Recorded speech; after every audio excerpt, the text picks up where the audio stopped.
The lock clicked. It was a small sound, barely audible over the thundering of Isabella's heartbeat. But in the cavernous silence of the master suite, it rang out like a gunshot.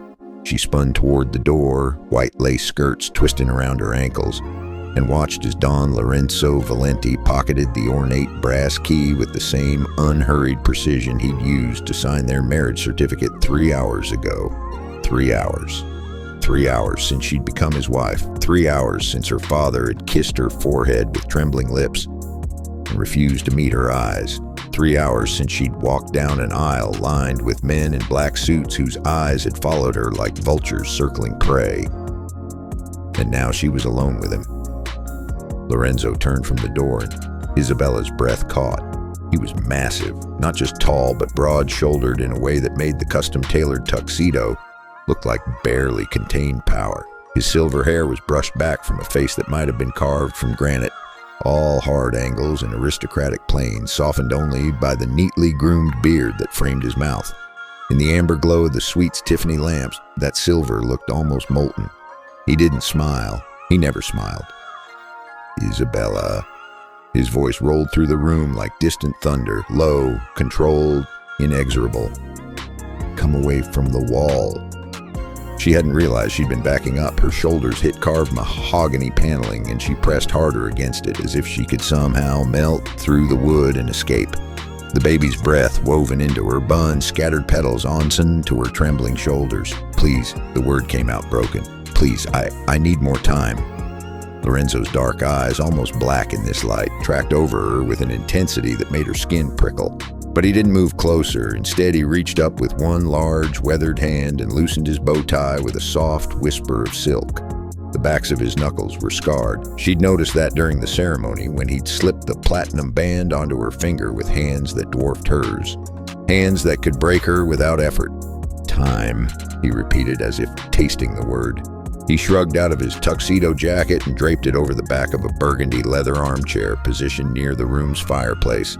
Flames crackled there, casting dancing shadows across his face. Time is a luxury, Piccola, one I cannot afford. I don't understand. Her voice was barely a whisper. Why me? Why? Because your father owed me $3 million and 6 years of interest. Lorenzo unbuttoned his cuffs with methodical precision, rolling the crisp white sleeves to his elbows. Thick forearms corded with muscle emerged, more scars, a faded tattoo of a wolf's head near his left wrist. Because I am 60 years old and I have no heir. Because I watched you paint in that cramped studio above your father's bakery for 3 months and you have fire in you, Isabella. Spirit. His gaze lifted, pinning her. And I need that fire in my bloodline. The room tilted.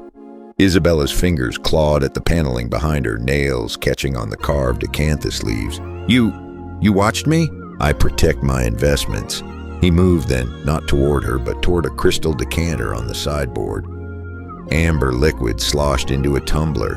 The smell of expensive bourbon cut through the room's heavier scents. Beeswax candles, wood smoke, and something else. Something distinctly him. Sandalwood, tobacco, old leather, and older money. Your father's debt became mine the moment he signed the bakery over as collateral. Everything in that building became mine, including you. I'm not a thing. No. The word cracked through the air, sharp enough to silence her. Lorenzo turned, tumbler in hand, and his eyes had gone hard. Flinty. You are my wife. You are the future mother of my children. You are the woman who will carry the Valente name into the next generation. He took a slow sip, never breaking eye contact. But you are not a victim, not in my house. You locked the door. The hysteria she'd been holding back since the ceremony bubbled up, cracking her voice. You said I don't leave until... She couldn't finish, couldn't say it. Lorenzo's expression didn't change, but something flickered in those dark eyes. Something that might have been disappointment. He set the tumbler down with a soft clink and moved, finally inevitably, toward her. Isabella pressed harder against the wall. Her lungs felt too small. The corset of her wedding dress suddenly seemed made of iron bands instead of silk and lace. He stopped 3 feet away, close enough that she could see the fine lines bracketing his mouth. the silver threading through his beard, the small scar bisecting his left eyebrow, close enough that his scent enveloped her like smoke. "Say it," he commanded quietly. "Finish the sentence, Isabella. You said—" She had to force the words past the tightness in her throat. "You said I don't leave this room until you have your heir. See?" He inclined his head, a gesture that would have been courtly if not for the predatory stillness in his posture. "I did say that. Do you know why?" She shook her head mutely. "Because the moment you walk out that door, you will run." His hand came up, slowly telegraphing the movement, and Isabella flinched, but he didn't touch her. Instead, his weathered fingers stopped inches from her face, hovering near the baby's breath tucked into her bun. "You will find a window or a servant's staircase or some crack in my defenses. You will flee into the night and throw yourself on the mercy of a world that has none, and within a week you will be dead." The words hit like a slap. "What? There are 5 families in this city who would love to get their hands on Lorenzo Valente's new bride." His hand dropped, but his gaze never wavered. 5 families who would use you, break you, and send pieces of you back to me in a box as a message. So no, Piccola, you do not leave this room. Not tonight, not until you understand that the only safety you have in this world is standing right in front of you. The fire popped. A log settled in a shower of sparks. Isabella's mind raced, scrabbling for purchase on his words, on the awful logic of them. "You're trying to frighten me. I am educating you." Lorenzo stepped back, putting space between them again, and she sucked in a breath she hadn't known she was holding. "Fear is what you feel when you look at me. Terror is what you would feel if Salvatore Russo got his hands on you." He moved toward the leather armchair, each step measured and deliberate. "I prefer you frightened of me rather than dead." He sank into the chair with a soft creak of leather, legs spread, arms resting on the carved wooden arms. The firelight turned his silver hair to flame and cast his face in harsh relief, all shadows and planes, and that neatly groomed beard that somehow made him look both distinguished and dangerous. He looked like a king on a throne. He looked like a wolf at rest. "Now," Lorenzo said, his voice dropping to that low rumble that seemed to vibrate in her chest. "Let us discuss your expectations." Isabella blinked. "My, what? You expect me to be a monster?" It wasn't a question. His large hands rested easily on the chair arms, fingers tapping a slow rhythm against the leather. "You expect that I will cross this room, tear that pretty lace dress from your body, and take what I paid $3 million for. See?" Heat flooded her face. She couldn't answer, couldn't confirm what he already knew. Lorenzo's lips curved, but it wasn't quite a smile. "You think I am impatient, brutal. You think I built an empire by taking what I want without care for the cost." His head tilted, firelight catching in his eyes. "You are half right." Her pulse hammered in her throat. "I do take what I want, Isabella. I have spent 40 years taking, claiming, conquering. But I am not a young man drunk on power and testosterone." His fingers stilled. "I'm 60 years old. I've learned that some things cannot be taken, they must be given. And an heir conceived in violence and fear," he made a dismissive sound, "that is not a legacy. That is a curse." Isabella's knees felt weak. She slid down the wall until she was sitting on the Persian rug, white lace pooling around her like sea foam. "I don't understand." "Then let me be clear." Lorenzo leaned forward, elbows on his knees, and his gaze held hers with an intensity that made it impossible to look away. "You don't leave this room until I have my heir. That is true. But I will not force you, Piccola. I will not hold you down or make you scream in any way you do not beg me for." Her breath stopped. "I don't want your body shaking with fear." His voice dropped to a near whisper, intimate and dark. "I want it shaking with need. I want you to come to me with your hands reaching, your lips parting, your thighs trembling because you ache for me." One large hand lifted, gesturing to the massive 4-poster bed across the room. "So tonight, you sleep there, alone, and I will sleep here." "You—" She couldn't process it. "You're going to sleep in a chair?" "I am a patient man, Bella." The nickname rolled off his tongue like a caress. "And I am playing a long game. We stay in this room together, but separate. Until you come to me willingly. Hours, days, weeks." His eyes glittered. "I have time. The question is, do you?" He settled back in the chair, closing his eyes as if the conversation was over, as if he hadn't just turned her entire world upside down.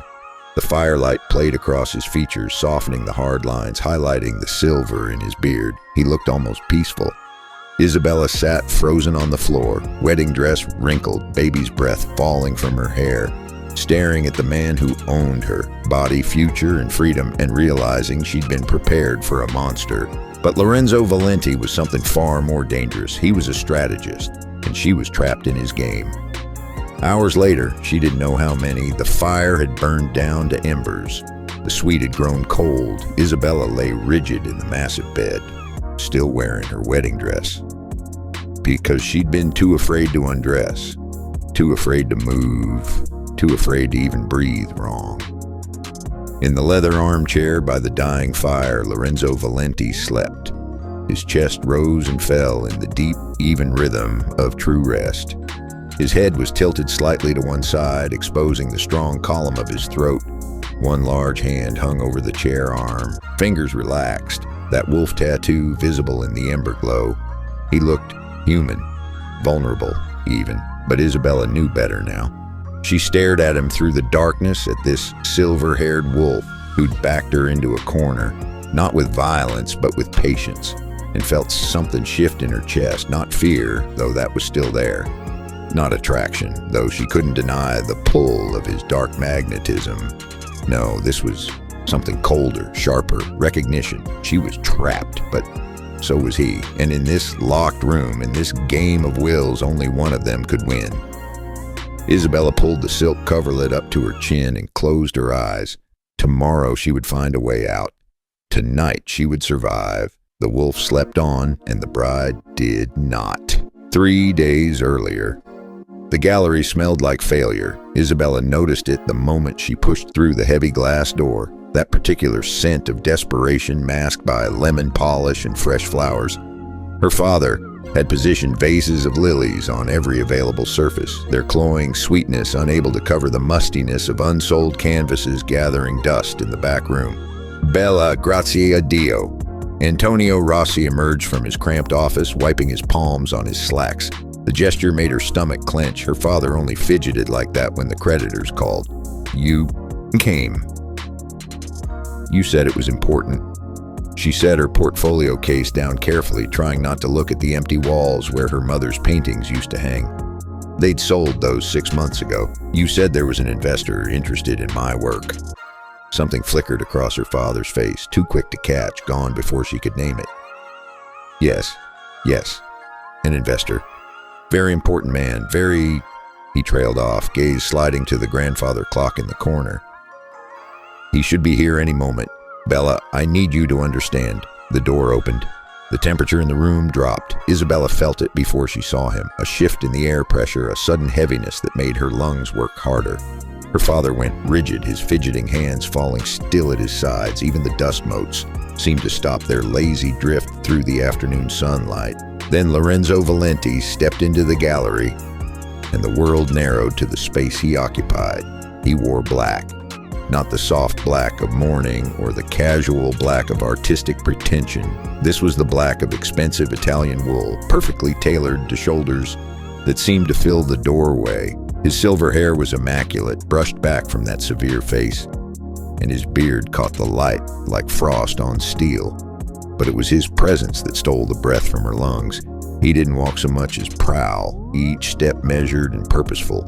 Polished leather shoes silent on the scuffed hardwood. His dark eyes swept the gallery with the detached assessment of a man evaluating property. Behind him, 2 men in matching black suits flanked the entrance. They didn't come inside. They didn't need to. Their message was clear. Nothing leaves this room without his permission. "Don Valente." Her father's voice cracked on the name. He stepped forward, hand extended, but Lorenzo didn't take it. Antonio's arm hung in the air for a humiliating moment before he dropped it, laughing nervously. "Thank you for coming. I have everything prepared as you requested. Isabella Rossi. Lorenzo's voice cut through her father's babbling like a blade through silk. His gaze locked onto her and she felt pinned, examined. You are younger than your photographs suggested. Her mouth went dry. Photographs? Don Valente has been following your career, her father interjected, his tone too bright, too forced. Your art, I mean. He's a great admirer of... I have never seen her art. Lorenzo hadn't looked away from Isabella. He moved closer, not threatening, but inexorable like a tide coming in, and stopped 3 feet away, near enough that she could smell sandalwood and tobacco, far enough that she'd have to close the distance herself to touch him. I have seen her. Ice slid down her spine. What is this? Papa, what's happening? Bella, Tesoro, please. Antonio wrung his hands again, and this time she recognized the gesture for what it was, not nervousness, guilt. Mr. Rossi owes my family $3 million, Lorenzo said calmly, as if discussing the weather. He clasped his hands behind his back, the gesture making him look like a general surveying a battlefield. Plus 6 years of compounded interest at 15%. The total debt is now $4,800,000. His head tilted slightly. I assume he has not shared this information with you. The floor seemed to tilt. Isabella grabbed the edge of a display table, her knuckles going white. $4 million, Papa, that's not possible. The bakery isn't worth... The bakery, the gallery, your mother's jewelry, the apartment above the shop, all of it together is worth perhaps $500,000 at auction. Lorenzo's voice remained that same level rumble, neither cruel nor kind, simply factual.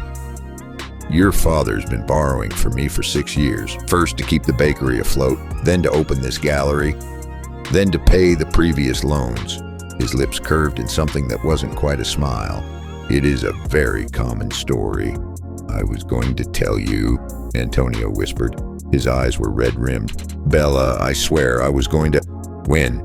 The word ripped from her throat. When were you going to tell me we're $4 million in debt to... She gestured helplessly at Lorenzo, at this silver-haired man who radiated danger like heat from a furnace. To the Mafia? I prefer businessman. Lorenzo's tone didn't change, but something flickered in his dark eyes. Amusement, perhaps. Though your assessment is not inaccurate. Isabella's vision blurred. 6 years. Her father had been drowning in debt for 6 years since Mama died, and she'd been painting in her studio, dreaming of gallery showings and art school in Florence while he sold everything they owned to a mob boss. I'll work, she heard herself say. I'll get a job. I'll sell my paintings. We can pay you back. In 48 years, Lorenzo interrupted smoothly. If you manage to earn $100,000 per year and paid every cent toward the debt, I will be 108 years old. His gaze slid to Antonio. Your father will be deceased, and you, Isabella, will be 67, past childbearing age and alone. The clinical precision of his calculations made her feel sick. Then what do you want? Her voice came out hoarse. If we can't pay what I want, Lorenzo said quietly, what all men want at the end of their lives, legacy. The word hung in the air like smoke. He moved then, not toward her, but toward the windows overlooking the narrow street. Afternoon sun slanted through the glass, turning his silver hair to light, and for a moment he looked almost ethereal, almost other. Then he spoke and shattered the illusion. I had a son once. His broad shoulders remained turned to them, silhouette stark against the brightness. Marco. He would have been 37 this year. He died when he was 9, leukemia. His mother followed him 6 months later. Grief. The words were flat, empty. I have spent the last 28 years building an empire with no one to inherit it. Isabella's heart hammered against her ribs. She looked at her father, silently begging him to intervene, to do something, but Antonio had gone pale as chalk. I have nephews, Lorenzo continued. Cousins, capable men who would gladly step into my position. But they are not my blood, not my son. He turned, and the afternoon light behind him cast his face in shadow. I'm 60 years old, Isabella. I have perhaps 10 good years left before age makes me weak. before younger, hungrier wolves smell blood and come for my territory. His hands clasped behind his back again. I need an heir, a son, and I need him before time runs out. No, the word escaped before she could stop it. No, you can't. Your father offered you to settle his debt. Lorenzo's voice cut through her rising panic like a scalpel. Did you not, Antonio? The silence stretched like taffy. Papa? Isabella's voice broke on the word. Papa, no. Antonio Rossi's face crumpled. Tears spilled down his weathered cheeks, but he couldn't meet her eyes. I had no choice. They were going to kill me, Bella. Salvatore Russo found out about the debt, and he offered to buy it from Don Valente. Do you understand what that means? Russo would have taken everything. He would have... His voice failed. At least with Don Valente, you'll be safe. You'll be married. Legitimate. Married? The laugh that escaped her was jagged, hysterical.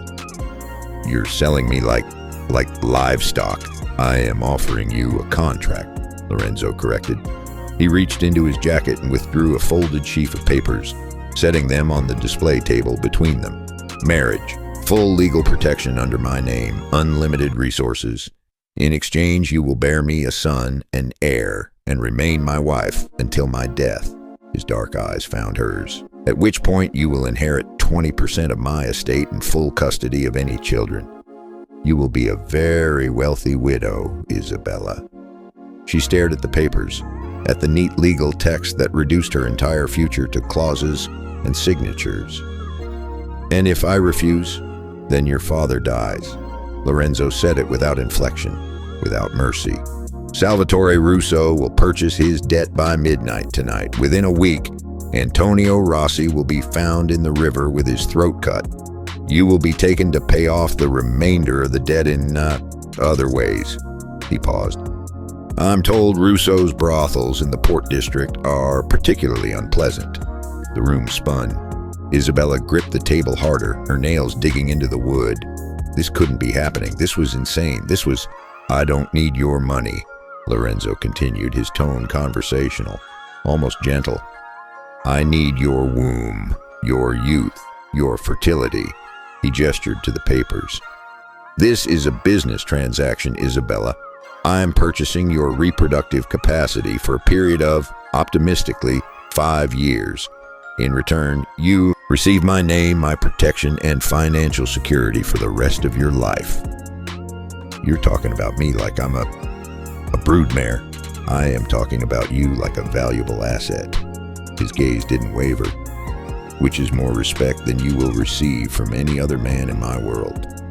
I'm offering you a choice, Piccola, a choice your father has stolen from you. Yes, but a choice nonetheless. He nodded toward the papers. Sign and become Signora Valente. Refuse and become whatever Salvatore Russo decides to make you. That's not a choice. No, Lorenzo agreed quietly. It is not, but it is the only one you have. The grandfather clock ticked. Outside, a car horn blared. Her father sobbed softly, his face buried in his hands, and Isabella stared at the man who would own her, this silver-haired wolf with his cold equations and colder eyes, and realized he wasn't looking at her with lust or desire or even cruelty. He was looking at her the way one might evaluate a piece of machinery. Will this serve my purpose? I need your answer, Lorenzo said. He withdrew a pen from his jacket, heavy, expensive, gold-plated, and set it beside the contract. The wedding is in 3 days. I have already made the arrangements. 3 days? Her voice cracked. You can't. I can. I have. The cathedral is booked. The priest is paid. Your dress is being altered as we speak. His expression remained impassive. All that remains is your signature. Isabella looked at her father, this man who had raised her, taught her to paint, told her she could be anything she wanted, and watched him nod through his tears, watched him silently beg her to save his worthless life. She looked at the contract, at the future written in legal jargon and cold clauses. She looked at Lorenzo Valente and saw her prison warden waiting patiently for her to lock her own cell. If I do this, she whispered, if I sign, will you hurt me? Something shifted in his expression. Not quite softening, but reconsidering. "I will never harm you, Isabella. You have my word." Your word. The bitterness in her voice could have stripped paint. "What is that worth?" "In my world?" Lorenzo's lips curved. "Everything." The pen felt like lead in her hand. The contract blurred through her tears, and when she signed her name, Isabella Maria Rossi, soon to be Valente, it felt like signing her own death warrant. Lorenzo picked up the papers, folded them with care, and returned them to his jacket. 3 days Piccola. Prepare yourself. He walked out without another word, and Isabella stood in the failing gallery, surrounded by the ghosts of her mother's paintings and her father's broken promises, and understood. She'd just been sold to a wolf, and wolves were always hungry. The Valente estate sprawled across 12 acres of manicured grounds like a sleeping beast, all white marble and iron gates and windows that reflected the winter sky like dead eyes. Isabella stood at the second-floor window of what Lorenzo called her suite, staring at the maze of hedgerows and fountains below, and felt the walls closing in. 4 days. 4 days since the wedding night. 4 days of sleeping alone in that massive bed while Lorenzo kept his vigil in the leather chair. 4 days of waking to find him already gone, to the chair empty, a covered breakfast tray waiting on the sideboard. 4 days of this beautiful, suffocating prison. "Signora Valente." A soft knock at the door. "The dressmaker has arrived with your new wardrobe." Isabella didn't turn from the window. "I didn't ask for a new wardrobe. Don Valente insists." The housekeeper, an older woman named Rosa with kind eyes and a spine of steel, entered without waiting for permission. Behind her, 2 younger women wheeled a rack of garments into the room. Silks, cashmeres, velvets, and jewel tones that probably cost more than her father's entire gallery. "He wants you to have everything you need, everything except freedom." But Isabella kept that thought behind her teeth and turned to examine the dresses with the detached interest of a woman inspecting her own shackles. They were beautiful, exquisite even, cut to fit her perfectly, which meant Lorenzo had provided exact measurements to the dressmaker, which meant he'd been studying her body more closely than she'd realized. Heat crept up her neck. "Tell Don Valente I appreciate his generosity." "You can tell him yourself at dinner." Rosa supervised the hanging of the dresses with brisk efficiency. "He's requested your presence tonight, 8 o'clock, the small dining room." Not a request, then. A summons. Isabella's jaw tightened, but she nodded. Rosa's eyes lingered on her, measuring, perhaps pitying, before the older woman ushered the others out and closed the door with a soft click. Alone again. Always alone. Isabella moved through the suite like a ghost, trailing her fingers over surfaces that cost more than most people earned in a year. The bedroom was twice the size of her old studio, with soaring ceilings painted with cherubs and clouds. The attached bathroom had a marble tub large enough to drown in, and gold fixtures that gleamed under crystal chandeliers. The sitting room held shelves of leather-bound books in Italian, French, English, languages she barely spoke. And in the corner, positioned to catch the northern light, he'd placed an easel. Her breath caught. It wasn't just any easel, it was a Malbef, the kind professional artists saved for years to afford. Beside it sat a cabinet filled with oil paints, brushes, canvases, palette knives. Winsor and Newton, Rembrandt, brands she'd coveted in catalogs but never dreamed of owning. A small card rested against the easel, her name written in bold, slashing script. "For when the cage becomes unbearable, paint your way out, L." She should have been grateful. Instead, she wanted to throw every expensive brush through the window. The small dining room was anything but small. 20-foot ceilings. A table that could seat 16 but was set for 2, positioned at opposite ends like warring monarchs. Crystal chandeliers dripped light onto gleaming mahogany and china so fine Isabella could see the shadow of her hand through it. Lorenzo was already seated. He'd changed from his customary black suit into something more relaxed. Charcoal slacks, a white shirt with the sleeves rolled to his elbows, the collar open enough to reveal the hollow of his throat and the silver hair dusting his chest. His beard was freshly trimmed. He looked domestic, almost. If domestic included the subtle bulge of a shoulder holster beneath his left arm. Isabella. He rose when she entered, old-world manners from a man who'd probably killed people with his bare hands. You look well. She'd chosen the simplest dress from the wardrobe, a navy silk that covered her from throat to ankle, but under his gaze she felt exposed. You didn't have to buy me clothes. You are my wife. You will dress accordingly. He gestured to the chair at the far end of the table. Please, sit. The distance between them was absurd. She'd have to shout to hold a conversation, but Isabella sat, smoothing her skirts, and watched as white-gloved servers materialized from the shadows to place the first course before them. Butternut squash soup. The smell turned her stomach. Lorenzo picked up his spoon with those large, scarred hands and ate with the precise manners of a man trained in etiquette from birth. After 3 spoonfuls, he paused. You're not eating. I'm not hungry. That is unfortunate. He set his spoon down with deliberate care. As you will eat regardless. Her spine stiffened. You can't force me to. I can. His voice remained level, calm, more terrifying for its lack of anger. But I would prefer not to. So let us discuss this rationally, Piccola. He leaned back in his chair, the picture of relaxed authority. You have not eaten properly in 4 days. Rosa reports you barely touched breakfast this morning. The housekeeper before that said you refused dinner entirely. I didn't realize I was being monitored.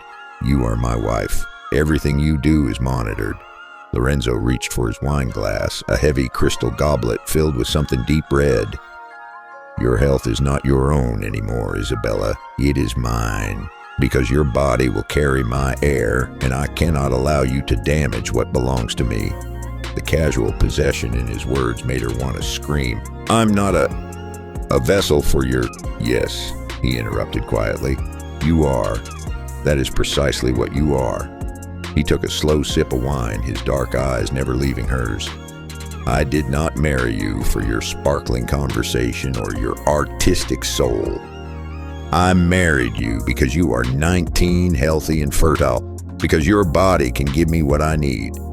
And I will not allow you to starve yourself into uselessness out of some misguided attempt at rebellion. It's not rebellion to refuse food in my own... This is not your home. It is my estate. You are not a guest. You are my property.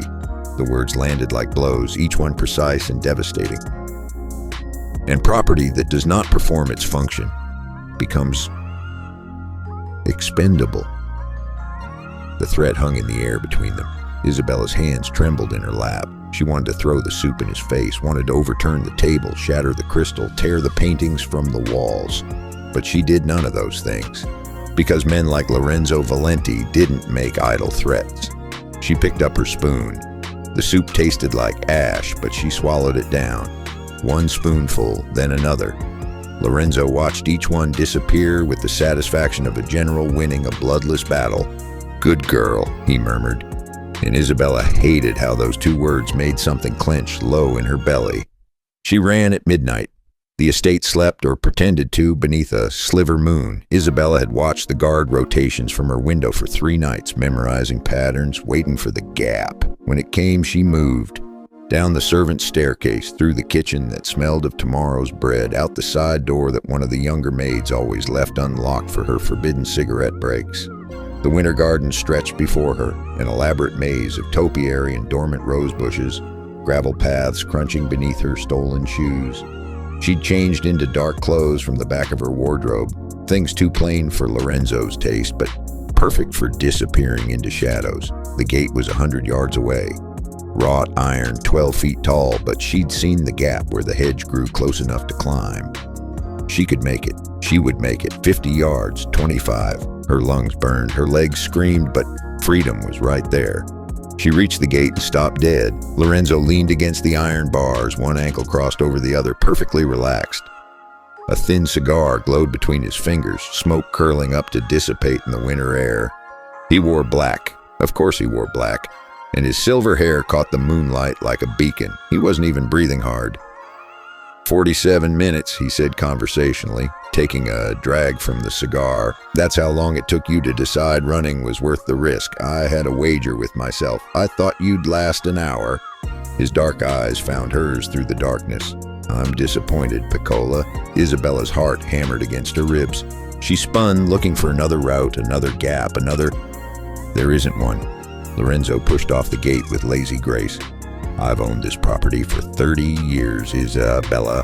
I know every entrance, every exit, every crack in every wall. I knew you'd run tonight. I knew you'd choose this gate." He gestured with the cigar at the hedge she'd planned to climb. "I even knew you'd try the rose trellis on the east side first before settling on this route." "You're lying." But her voice shook. "Am I?" He moved closer, not rushed, never rushed, each step eating up the distance between them with predatory certainty. "You checked the servant's door at 11:50, watched Marco, the guard with the weak bladder, leave his post at 11:53, took the kitchen exit at 11:58. He stopped 3 feet away, close enough that she could smell sandalwood and cigar smoke. "You are predictable, Piccola, young, impulsive, desperate. I'm not going back." The words came out defiant, but she was already backing up, already retreating. "Yes, you are." Lorenzo took another drag from his cigar, the ember flaring red in the darkness. "Because there is nowhere else to go. The gate is locked. The walls are 15 feet high, topped with iron spikes. The guards have orders to shoot trespassers on sight. They won't know you're my wife in the dark." His head tilted. "And even if you somehow made it past all of that, even if you reached the road and flagged down a car and made it to the city, where would you go?" She opened her mouth, closed it. "Your father?" Lorenzo's smile was a blade. "He sold you. He won't take you back. He can't afford to. The debt is paid, but Salvatore Russo still circles like a shark. If you return to Antonio, you endanger him." He tapped ash from the cigar. "Friends? You had 3. Julia married last year and moved to Milan. Marco joined the seminary, and sweet Sophia..." He paused. "Sophia works at one of my restaurants now. She wouldn't risk her job for you." Each word was a nail in a coffin. "My world has no exits, Bella." Lorenzo closed the final distance between them, and she found herself backed against the cold iron gate, with nowhere left to run. He didn't touch her, didn't need to. His presence alone was cage enough. "The sooner you accept that, the sooner we can move forward." "I'll never accept this." Tears burned hot trails down her frozen cheeks. "Never." "You will." He reached up slowly, always telegraphing his movements, and caught a tear on his thumb. Studied it in the moonlight as if it were a jewel. "Because you are smart. Because you are a survivor. Because deep down, you know that I am the only thing standing between you and a world that would devour you whole." He dropped his hand and stepped back, giving her space to breathe. "Come inside, Isabella. It's cold. You'll catch your death." He turned and began walking back toward the house, cigar smoke trailing behind him like a ghost. After 10 paces, he paused, didn't turn around. "The next time you run, I will let you reach the gate. I will let you climb the wall. I will let you make it all the way to the road." His voice dropped to something dark, final. "And then I will show you what waits for women alone in the dark. Consider tonight a mercy." He continued walking, and Isabella, cold, defeated, trapped, followed. Because he was right. The cage was gilded, but it was still a cage, and the wolf always knew where his prey would run. The locked door haunted her. Isabella had explored every accessible inch of the estate over the past week. The library with its first editions and rolling ladders, the solarium where orchids bloomed in obscene profusion, the ballroom that echoed with the ghosts of parties she'd never attend. But on the 3rd floor, at the end of the east wing, there was a door made of dark walnut with a brass lock that didn't match any key on Rose's ring. "Don Valente's private gallery," the housekeeper had said when Isabella asked. "No one enters without his permission," which of course made it irresistible. Isabella stood before the door now, hairpin in hand, a skill she'd learned from Sophia back when they were teenagers, breaking into abandoned buildings to paint murals. The lock was old, good quality, but old. After 3 minutes of careful manipulation, she felt the pins align. click. The door swung open on silent hinges, and Isabella's breath caught. It wasn't a gallery, it was a cathedral to art. The room stretched 40 feet, lit by northern-facing skylights that poured cold February light onto walls covered floor to ceiling with paintings. Real paintings. Museum-quality pieces that should have been behind velvet ropes and alarm systems. She recognized a Caravaggio, small, probably a study, but unmistakably his dramatic use of shadow. A Artemisia Gentileschi that made her heart stutter. Modern pieces, too. A Basquiat, a Hockney, something that might have been a Rothko. And in the center of the room, on a dedicated wall lit by carefully positioned spots, her paintings. All her paintings. Isabella moved forward on numb legs, hand covering her mouth. The landscape she'd done at 16, her first real piece, sold at a church charity auction. The portrait of her mother she'd thought lost when the gallery flooded 3 years ago.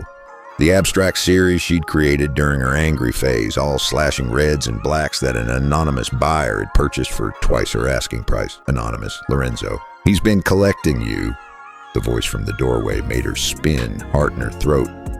But it wasn't Lorenzo, it was Marco, one of the younger guards lingering in the hallway with something like pity in his eyes. Started about 4 years ago. Bought every piece that came up for sale. Paid your father's gallery fees when the rent was due. Kept Antonio Rossi afloat just so you could keep painting. Her knees went weak. 4 years? Don Valente is a patient man. Marco's expression was unreadable. He decides what he wants and then he cultivates it, prepares the ground, waits for the right moment to harvest. He glanced down the hallway, then back at her.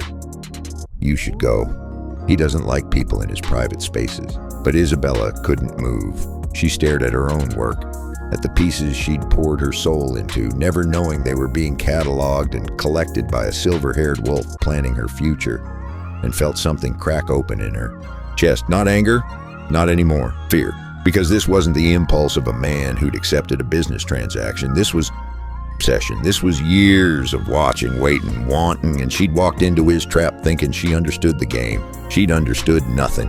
The storm rolled in at dusk like God's own fury. Isabella stood at her suite window watching the sky turn from gray to black to a sickly green that made the hairs on her arms stand up. The first drops of rain hit the glass like bullets.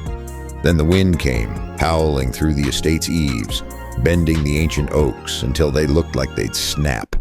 Then the thunder. It started distant, a low rumble that she could feel in her chest more than hear. But it built closer, closer, until the first crack split the skies with light and sound that shook the windows in their frames. Isabella was 9 years old again. She was in the car with her mother, rain sheeting down the windshield, thunder drowning out Mama's screams as the truck's headlights filled their vision. She was watching the world tumble, glass and metal and blood, feeling the impact that would kill her mother and leave her trapped in the wreckage for 4 hours, while the storm raged and thunder mocked her sobbing. Another crack, closer. The lights flickered. No, no, please. The estate plunged into darkness. Isabella's scream stuck in her throat. She scrambled away from the window, hit the bedpost, and dropped to the floor. Her hands found the carved wood and clung. Thunder rolled overhead like artillery fire, and she was 9, she was trapped, she was dying. Piccola. The voice cut through her panic like a lifeline. Footsteps, confident even in the dark, crossed the room. Then hands, large and warm, cupped her face and tilted it up. Isabella, look at me. Lightning flashed, and in that brief illumination she saw Lorenzo crouched before her, still in his white shirt, now damp from rain, silver hair disheveled as if he'd run through the halls searching. His dark eyes held hers with an intensity that anchored her spinning world. Breathe, he commanded. With me. In. He inhaled slowly. Out. She tried. Failed. Gasped. Thunder cracked directly overhead and she lunged forward without thinking, burying her face in his chest. His shirt smelled like sandalwood and rain and something indefinably him, and his arms came around her immediately, strong, solid, a fortress against the storm. I have you. His voice rumbled through his chest into her ear, drowning out the thunder. You're safe, Respira, Bella, breathe. I can't. The storm. I can't. Yes, you can. One large hand pressed against her back, holding her tight against him. The other stroked her hair with surprising gentleness, long fingers combing through the tangles.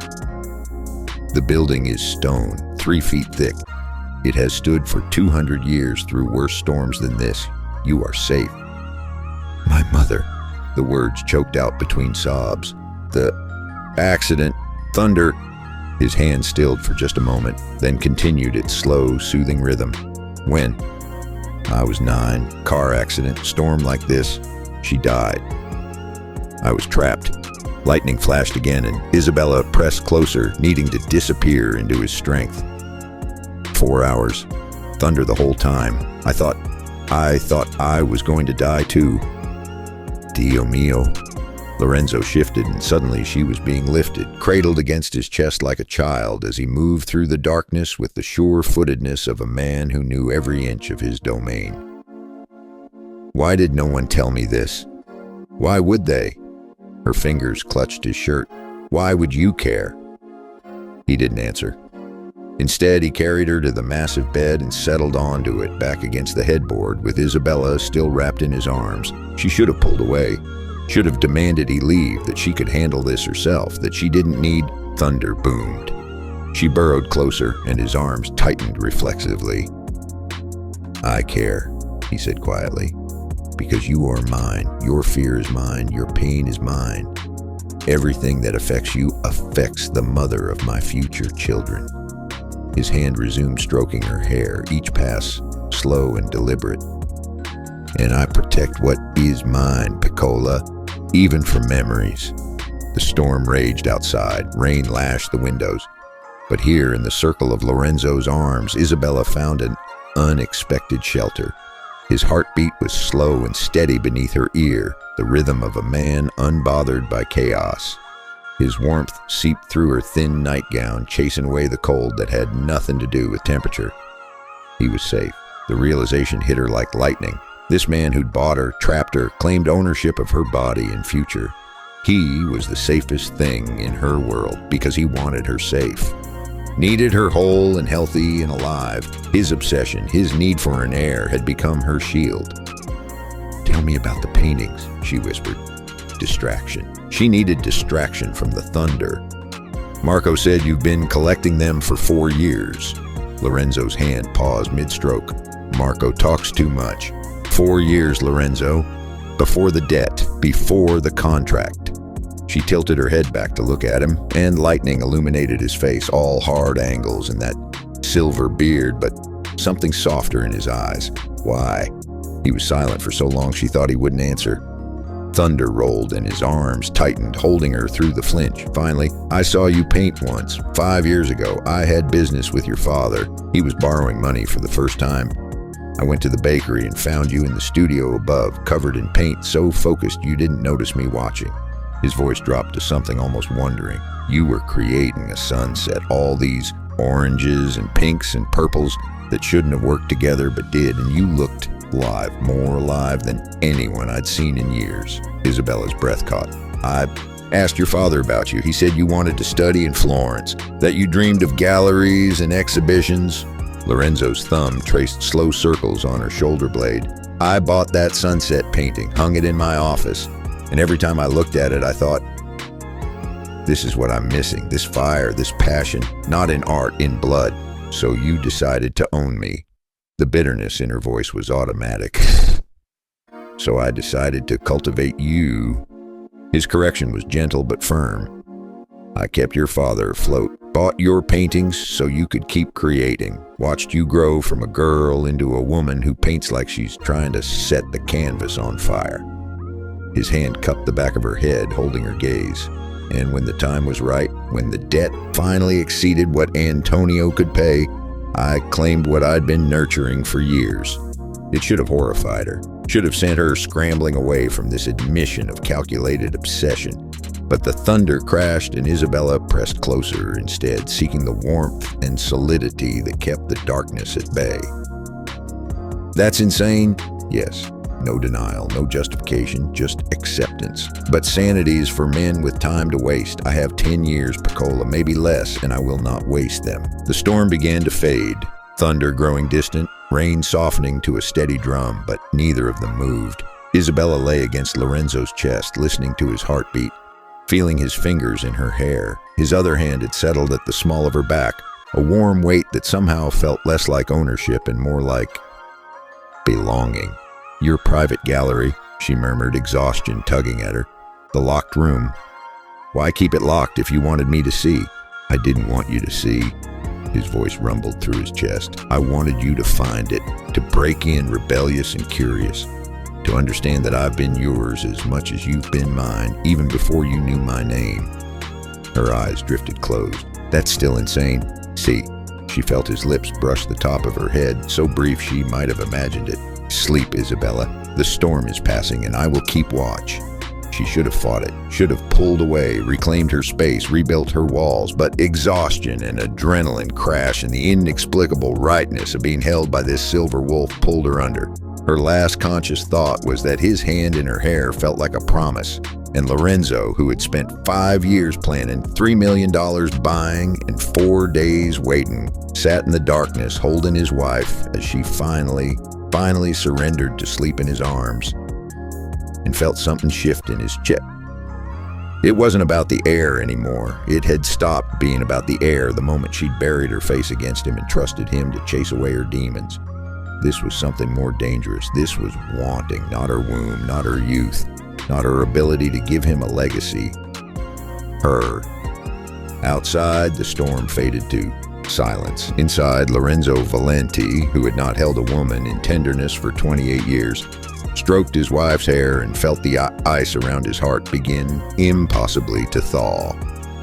The wolf had caught his prey, but somewhere in the catching he'd been caught too. Chapter 5, The Beast Unleashed. The garden in late afternoon was deceptively peaceful. Isabella walked 3 paces ahead of Lorenzo along the gravel path, pretending she didn't feel his gaze tracking her every movement. 2 weeks since the storm. 2 weeks since she'd woken in his arms with sunlight streaming through the windows and his hands still tangled in her hair. 2 weeks of careful distance as they circled each other like wary animals.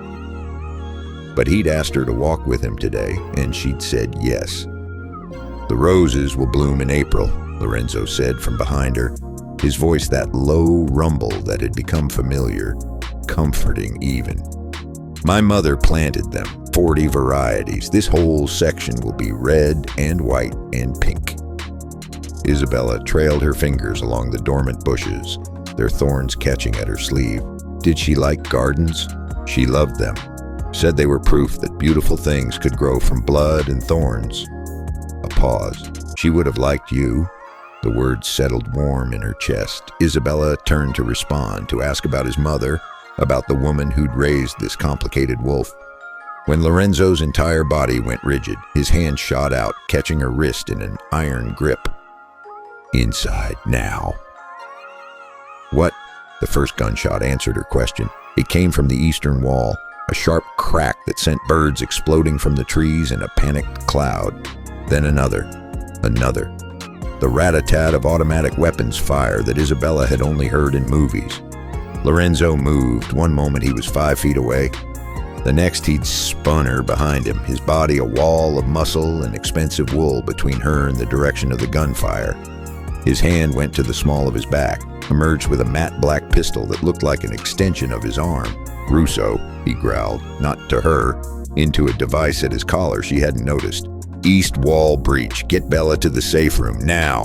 But there was no time for now. Men poured over the eastern wall like ants.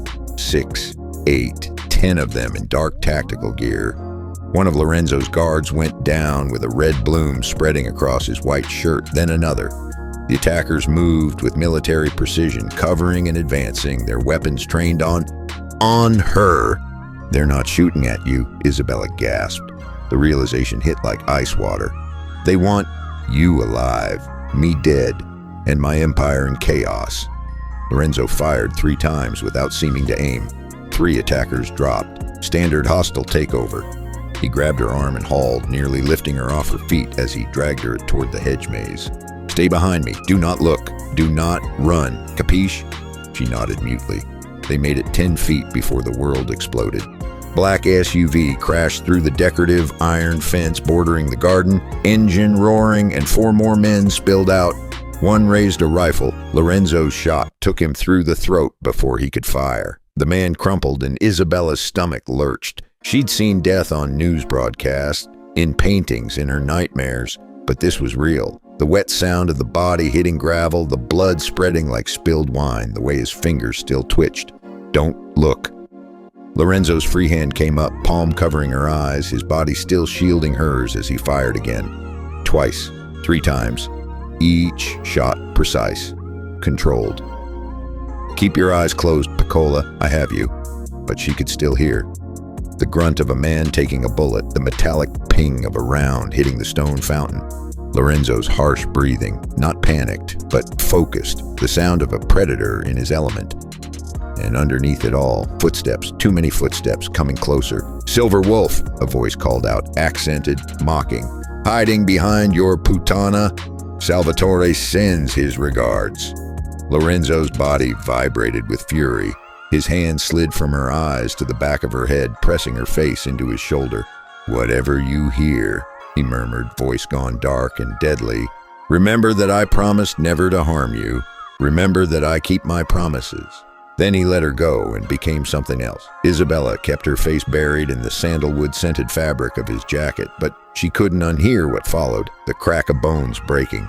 A scream cut brutally short, the wet thud of a body hitting something solid again and again and again. You come into my home. Lorenzo's voice is stripped of all its cultured calm. This was the snarl of something feral. You threaten what is mine. More gunfire. Isabella flinched, but Lorenzo's arm was an iron bar across her back, keeping her pressed against him, shielded. Something hot and wet splattered across her sleeve. She bit back a sob. Lorenzo. A new voice, one of his guards. North side breach, they're flanking. Get her to the house. Lorenzo's hand fisted in her hair, pulling her back just enough to meet her terrified gaze. His face was speckled with blood, not his own, and his eyes had gone black and bottomless, a wolf's eyes. Run, Isabella, when I tell you, run! I can't leave you. You will. He kissed her, hard, bruising, tasting of copper and fury, then shoved her toward Marco, who'd appeared from the maze like a ghost. Marco, if she dies, you die. Vai! Marco grabbed her hand and pulled, and Isabella stumbled after him, casting one last look over her shoulder. Lorenzo stood alone in the garden, surrounded by bodies, some moving, some not, and reloaded his weapon with the casual efficiency of a man who'd done this 1,000 times. 3 more attackers rounded the fountain, weapons raised. The Silver Wolf smiled. It was the most terrifying thing Isabella had ever seen. Then Marco yanked her into the maze, and she lost sight of him. The safe room was a reinforced box in the estate's basement. Concrete walls, steel door, enough supplies to last a week. Isabella paced it like a caged animal, ignoring Marco's attempts at reassurance, her ears straining for sounds from above. Gunfire, shouting, the boom of something exploding, then silence, terrible, endless silence. He's dead, she heard herself whisper. They killed him. The steel door clanged open. Lorenzo filled the doorway, and Isabella's knees nearly buckled with relief. He was alive. Alive. His white shirt was ruined, torn, and blood-soaked, and his silver hair was disheveled, but he was standing. His dark eyes found hers immediately, scanning her head to toe. Are you hurt? She shook her head mutely. Bene. He turned to Marco. Secure the perimeter. I want bodies counted and identities confirmed in 1 hour. And get Salvatore Russo on the phone. I have a message for him. See, Don Valente. Marco fled. Isabella and Lorenzo stared at each other across the cramped safe room. She saw him properly now. The way he favored his left side, the blood dripping from his right hand, the tear in his sleeve that revealed, you're bleeding. She crossed the distance between them before her brain caught up to her legs. Your arm, oh God, is that a knife wound? It's nothing. But his jaw was tight, white around the edges. It's not nothing, She grabbed his good arm when he tried to turn away. Lorenzo, let me see. Isabella, let me see. Something in her tone made him stop. made this wolf who just killed God knew how many men to protect her go still and obedient under her hands. She pushed the ruined sleeve up gently, revealing a gash across his forearm. Deep, still bleeding sluggishly, the edges ragged. Her stomach turned, but she swallowed it down. First aid kit. Where? Cabinet, left side. His voice was strained now. Bella, you don't have to. Shut up. She found the kit, dragged a chair over, and pointed. Sit. He sat. Isabella had never done this before. Patched up a knife wound, dealt with this much blood, but her hands were surprisingly steady as she cleaned the gash with antiseptic. Lorenzo didn't flinch, didn't make a sound except for the sharp intake of breath when she irrigated the deepest part. 14 stitches, she murmured, examining it. Maybe more. You need a hospital. I have a doctor. He'll be here within the hour. Lorenzo watched her work with an intensity that made her hyper-aware of every touch. Isabella, don't. Her hands trembled suddenly, all the adrenaline catching up at once. Don't tell me it's fine or that I'm safe now or... Her voice cracked. I thought they killed you. When I couldn't hear anything, I thought... Piccola. His good hand came up, cupping her face, thumb brushing away tears she hadn't realized were falling. I keep my promises. I told you I would protect what's mine. You could have died. The words burst out raw and frightened. You were bleeding and fighting, and there were so many of them. 12. A grim smile touched his lips. 12 men, and I put 8 of them down myself. The others... He shrugged with his good shoulder. My men are efficient. This isn't funny. No. The smile faded. It's my world, Isabella. This is what I am, what I've always been. His thumb traced her cheekbone, his touch impossibly gentle for hands that had just dealt death. And what I will always be, a monster dressed in expensive suits, a wolf pretending to be a man. Isabella stared at him, at this silver-haired predator who'd shielded her with his body, who'd covered her eyes so she wouldn't see him kill, who'd kissed her like she was precious before sending her to safety, at the blood on his shirt and the wound in his arm and the barely leashed violence still vibrating beneath his skin, and realized with a clarity that stole her breath, she didn't want him to be anything else. You're my monster, she whispered. Lorenzo went very still. When they came over that wall, when I saw them aiming at you, she pressed the gauze harder against his wound, needing to do something with her shaking hands. I wasn't scared for me. I was terrified for you, that they'd take you away before we... Before what, Piccola? His voice had gone rough, raw. Before I figured out that I don't want you to die. The confession felt like jumping off a cliff. That somewhere between hating you and fearing you, I started... She couldn't finish, couldn't name the thing blooming in her chest, but Lorenzo understood. She saw it in the way his pupils dilated, the way his breathing changed, the way his good hand slid from her face to the back of her neck, possessive and claiming and somehow reverent. Dio mia, he breathed. You're falling for me. Don't be ridiculous, I'm in shock. Adrenaline, I can't. But her protest died when his thumb found her racing pulse, pressing there, feeling the truth her words denied. Your body doesn't lie, Bella. He leaned closer, and she could smell blood and smoke and him. Your heart is pounding, your pupils are dilated, your lips are parted. His gaze dropped to her mouth. And it has nothing to do with fear anymore, does it? It didn't. The realization should have terrified her. Should have sent her scrambling back, rebuilding walls, reclaiming distance. But instead, Isabella found herself leaning into his touch, her hands still wrapped around his wounded arm, her body drawn to his like a moth to flame. You're bleeding, she whispered. I need to bandage this properly before your doctor arrives. In a moment. His forehead pressed to hers and his breath ghosted across her lips. Let me have this moment, Piccola. Let me feel you choosing to stay when you could run. Where would I run? But there was no bitterness in it now, only truth. You said it yourself. Your world has no exits. No. His fingers flexed against her nape. My world has no exits, but you, Isabella. His lips brushed hers, feather light, a question rather than a demand. You are becoming my world. The kiss that followed wasn't like their wedding kiss, perfunctory and cold. It wasn't like the brutal cling in the garden, desperate and bloody. This was choosing. Isabella rose on her toes and pressed her mouth to his. tasting copper and smoke and something infinitely more dangerous. His good arm banded around her waist, pulling her between his spread thighs, and she went, willingly, eagerly. Her hands found his chest, feeling his heart thunder beneath her palms. When they finally broke apart, both breathing hard, Lorenzo rested his forehead against hers and laughed, a rough, disbelieving sound. "Pazza," he murmured. "Crazy. You're supposed to hate me for bringing this violence to your door." "I probably should." Isabella's fingers found the collar of his ruined shirt gripping the fabric. "But I can't stop thinking that if they'd succeeded, if you died, I would never have had the chance to what? To choose you." The words felt like surrender, like victory. "To stop being your prisoner and start being your wife." Lorenzo's eyes went molten. His hand tightened at her waist, and for a moment she thought he might kiss her again. Claim her right here in this concrete safe room surrounded by the aftermath of violence. But instead, he pressed his lips to her forehead, tender, almost chaste, and whispered, "Then choose me, Piccola. Come to me tonight, willingly, not because I demand it, because you want it." Isabella's breath caught.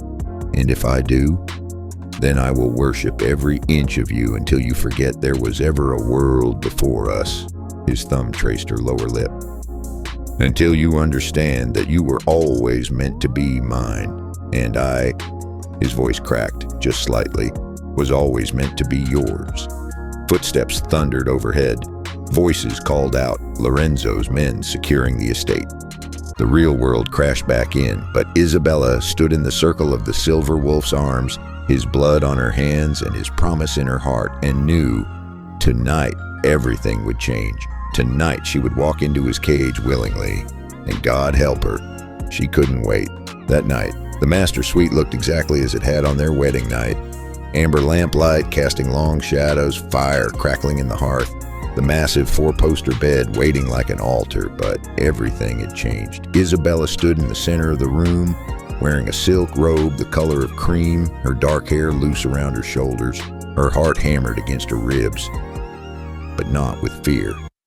With anticipation, with the weight of a choice she was finally making for herself. Behind her, the lock clicked. She turned to find Lorenzo leaning against the door, still in his blood-stained clothes from the attack. His doctor had stitched and bandaged his arm an hour ago, pronounced him fit for recovery, but he'd come straight here, to her, without even changing, as if he couldn't wait another moment, as if she was the medicine he needed. Isabella. Her name was a prayer on his lips, a question. "You don't have to." "I know." She took a step toward him, then another. The silk whispered against her skin. "You've told me that every day for 2 weeks, that I have a choice, that you'll wait." Another step. "I'm done waiting, Lorenzo." His hands flexed at his sides. "If this is gratitude for today, for protecting you, it's not." She stopped an arm's length away, close enough to see the silver threading through his beard, the exhaustion bracketing his mouth, the hunger burning in those dark eyes. "It's not gratitude. It's not Stockholm Syndrome. It's not even about the heir anymore." "Then what is it?" His voice had gone rough, desperate. "It's choosing you." She reached up slowly, giving him time to pull away, though they both knew he wouldn't, and cupped his face. His beard was rough beneath her palms, solid, real. "It's realizing that somewhere between hating you and fearing you, I started understanding you, started wanting you. Dio mio, Bella." His control was fracturing. She could see it in the way his chest heaved, the way his injured arm trembled with the effort of keeping his hands to himself. "If you start this, I won't be able to stop." "Good." She rose on her toes, her lips brushing the corner of his mouth. "Because I'm tired of you being a gentleman. I want the wolf, Lorenzo, the real you, the one who killed for me today, the one who's been patient for 2 weeks, when every instinct told him to claim what was his." The sound that escaped him was barely human, a growl that vibrated through his chest into hers, his good arm snaked around her waist, hauling her against him hard enough to steal her breath. His bandaged arm came up to cradle her head, tilting her face to his. "Say it again," he demanded. "Tell me you want this, that you're choosing this." "I want this." Her fingers found the buttons of his ruined shirt, working them open with trembling hands. I want you. I'm choosing. He swallowed the rest with his mouth. This kiss was nothing like the others. Not tentative, not brutal, not desperate. This was claiming. His lips moved over hers with the confidence of a man who'd finally been given permission to take what he'd wanted for years. His tongue swept into her mouth, tasting, exploring, dominating, and Isabella melted against him with a sound that was half sigh, half moan. Do you know? Lorenzo murmured against her lips, walking her backward toward the bed. How many nights I've sat in that chair watching you sleep, imagining this. He caught her lower lip between his teeth, not quite biting. How many times I've had to leave the room because staying meant breaking my promise. Tell me. She pushed his shirt off his shoulders, revealing the landscape of scars crossing his chest and abdomen. Knife wounds, bullet wounds, a lifetime of violence mapped onto golden skin dusted with silver hair. She traced one long scar with her fingertip, fascinated. Tell me what you imagined. His breath hissed out. I imagined waking you with my mouth, learning every sound you make, making you scream my name until you forgot you were ever anyone but mine. The backs of her knees hit the bed. I imagined these. His hands found the tie of her robe, pulled slowly, falling away, revealing what I've been denied. The silk parted, pooled at her feet. Beneath it, she wore nothing. Lorenzo went utterly still.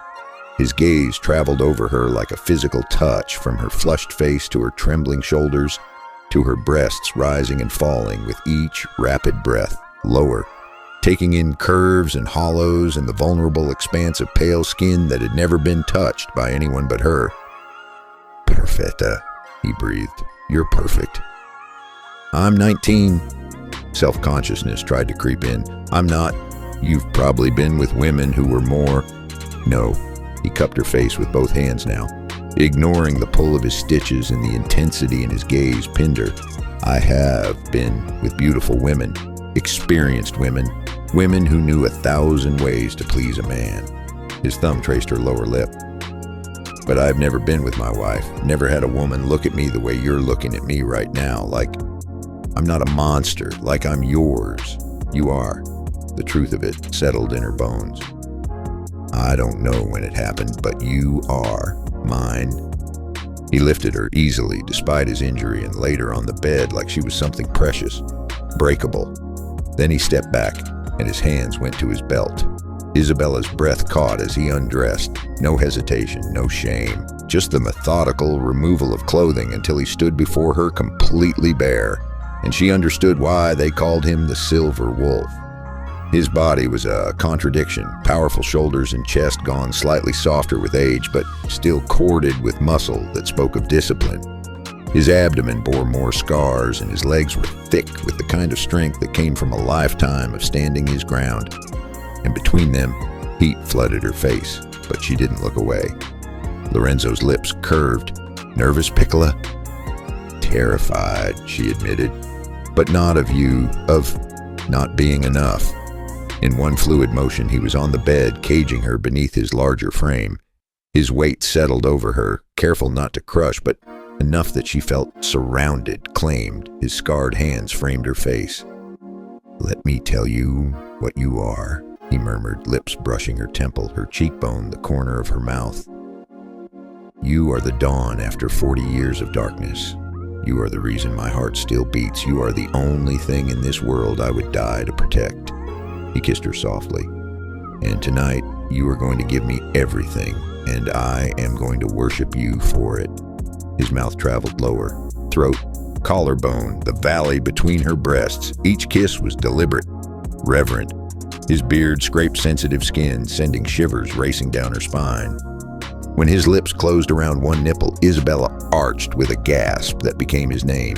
Si, amor mio. His voice was pure sin. Let me hear you.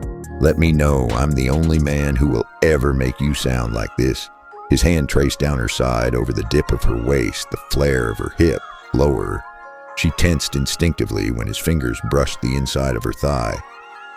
Respira, he commanded gently. Breathe. I have you. I will take care of you. His fingers moved with aching slowness, exploring, learning her. When he found the place that made her hips buck, he circled it with maddening precision. There, perfetto, so responsive for me. The pleasure built in waves, each one higher, more intense. Isabella's fingers dug into his shoulders, into the solid muscle and scattered scars, anchoring herself against the storm building in her body. When he added a second finger, stretching her carefully, the sensation teetered between pleasure and pressure. Lorenzo, she didn't know what she was asking for. More, less, everything. I know, Piccola. He kissed her deeply, swallowing her moans. Let go. Give it to me. The climax hit her like lightning, blinding, overwhelming, stealing her breath and her thoughts until there was nothing but sensation and Lorenzo's voice murmuring praise in Italian against her throat. She came back to herself slowly, trembling and boneless, to find him watching her with an expression that made her chest ache. Bella mia, he whispered. Beautiful. Mine. Are you ready? She nodded, unable to form words. He positioned himself between her thighs, and she felt the blunt pressure of him, hot and hard and impossibly there. His eyes never left hers as he pushed forward slowly, giving her time to adjust, to accommodate, to pain flared, sharp and bright. Isabella gasped, her hands flying to his chest. Lorenzo froze immediately.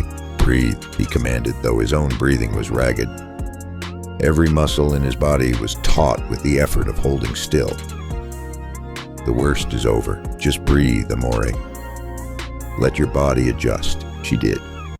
Slowly the pain faded to a dull ache, then to a strange fullness, and underneath it, the beginning of something else, something that made her hips shift experimentally.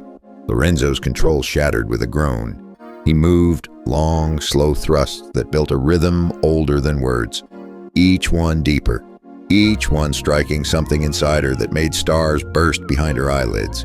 His hand found hers, fingers lacing together, pinning it to the pillow beside her head. Mine, he growled against her throat. Say it, Isabella. Say you're mine. Yours. The word came out broken, perfect, always yours. The pleasure built again, impossible, overwhelming, and when it crested this time, it took them both. Lorenzo's body went rigid, his release. Flooding into her with a groan that sounded like her name and a prayer tangled together.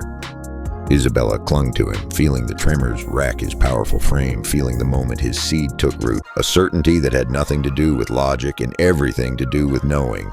An heir, a son. The future they'd both bled for, fought for, chosen. Lorenzo collapsed beside her, careful not to crush her, and immediately gathered her against his chest. His heartbeat thundered beneath her ear. His hand traced lazy patterns on her spine. Grazie, he murmured into her hair. Thank you for choosing me, for giving me this, for... His voice cracked. For saving me, Piccola. Isabella pressed a kiss over his heart.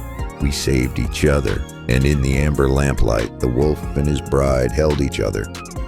As the night deepened, and neither noticed when sleep finally claimed them because they were already home 1 year later.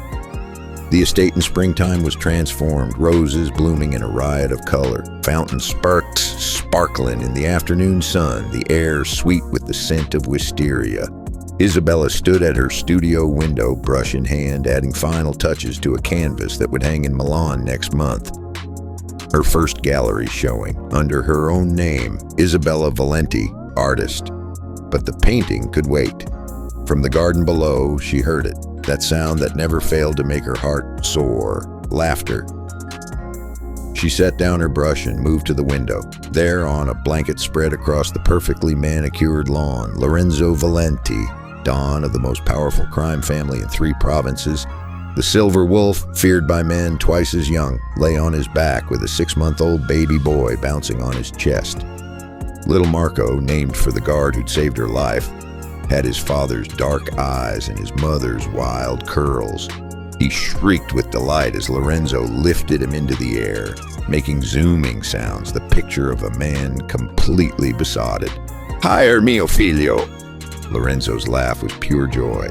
One day you'll fly without me, but for now, he brought the baby down to pepper his round cheeks with kisses. You are earthbound with your papa. Isabella's hand settled over her stomach, where new life had just begun to quicken. Another heir, a sibling for Marco. The legacy Lorenzo had bought her to provide, but that's not what this was anymore. She descended the stairs, past guards who smiled at her now, past Rosa, who'd become like a second mother, past the gallery room where her paintings hung alongside masters, and emerged into the garden just as Lorenzo spotted her, his entire face transformed. Amore mio. He sat up carefully, cradling Marco against his chest. Come, your son demands his mother's attention. Our son, she corrected, settling beside them on the blanket. Marco immediately reached for her, babbling nonsense that sounded like poetry. She gathered him close, breathing in that perfect baby scent, and felt Lorenzo's arm come around them both. Unit, a family. I have news, she murmured against Marco's soft curls. Lorenzo went still. News? She took his hand and pressed it to her still flat stomach, watched understanding dawn in his eyes, watched them go bright with unshed tears. Bella, he breathed. Davvero, truly, truly. She leaned into him, their son between them, new life growing within her. Dr. Russo confirmed it this morning. Another boy, he thinks. Lorenzo pulled back just enough to cup her face, his thumb tracing her cheekbone with infinite tenderness. I don't deserve you. Don't deserve this. Yes, you do. She kissed him softly. We both deserve this. As the afternoon sun gilded them in gold, this unlikely family born from debt and desperation and a bargain that had become so much more. Lorenzo held his wife and son and thought about the night he'd locked that bedroom door. He'd bought Isabella to settle a debt, to secure an heir, to perpetuate a legacy built on blood and power. But in the end, she'd given him something infinitely more valuable than sons or empires or immortality through bloodlines. She'd given him a reason to be gentle in a world of violence, a reason to hope in the face of darkness, a reason to believe that even wolves, especially wolves, could be redeemed by love. He'd thought he was saving her from Salvatore Russo's brothels, but Isabella Rossi, now Valente, forever his, had saved something far more precious, his soul. And as little Marco grabbed his father's beard with chubby fists, and Isabella laughed. That sounded like wind chimes in summer. Lorenzo Valente understood. Some cages were meant to be gilded, some prey was meant to be caught, and some wolves were meant to be tamed by brunettes with paint-stained fingers and hearts brave enough to choose love in the darkness. Ti amo, he murmured against her temple. I love you. Ti amo, she whispered back. And in the garden where roses bloomed red and white and pink, where blood and thorns had given way to beauty, just as his mother had promised, the silver wolf finally found his peace. The end. Thank you for following The Silver Wolf's Bride. If this story captured your heart, please consider sharing it with fellow dark romance lovers, commenting your favorite moment. Was it the storm scene, the garden attack, that final choice? Following for more age gap, Mafia, and morally gray romance content. What did you think? Team Lorenzo or Team Bella should have run? Until the next story, remember, some wolves are meant to be tamed, some cages are meant to be chosen, and some love stories begin with a locked door and end with an open heart.